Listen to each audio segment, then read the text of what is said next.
Uyabona ke kule video ndiyenza apha i-comment ye-jokes ikwi-jokes. Ngoku ilindela abantu abazawukhomenta ngebusiness, hayi ubuvuvu. Sizawubhidana ubukomente ngobubhaxa. Thetha ngebusiness ngoku. Bantu abanemfuyo abafuyileyo abafuna uzigadela imfuyo yabo ingabiwa.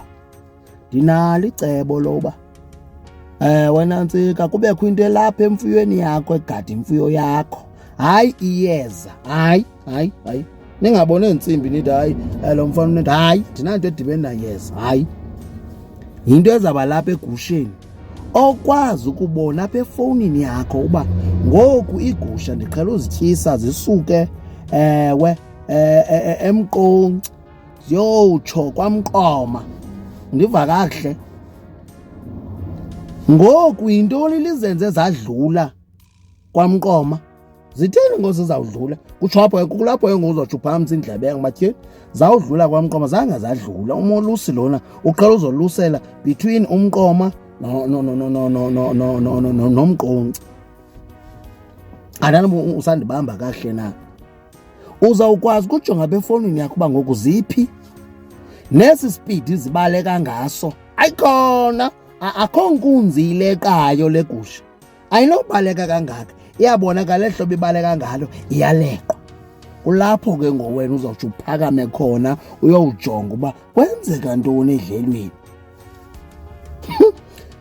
Dinalo mcimbi unjalo ke nakwi-cameras ndikhona apha kwakho, ukwazi uba noba kungena amasela ukwazi uthetha nabo apha efowunini yakho ubuze uba nenzana. Uyababona mos yebethu nani ndithinte nje pha kuWhatsApp undithethise phana Ntsika utsho iinkcukacha uba zithini, ungasenzela njani apha ekhaya. Kusetyenzwa ngephepha ke nto zakuthi uze kakuhle ube uzazi uba uqinile ngapha. Uyayibona uba tyheni le nto ize noPleasure hayi madoda nditsho ndaphola. Akhalese noba useRhawutini ujonga imfuyo yakho uba ngoku iphi yeyiphi le ndawo itya kuyo. Noba ulapha edolophini uleqa edolophini uyayibona molusi ndade kwenzekani apho.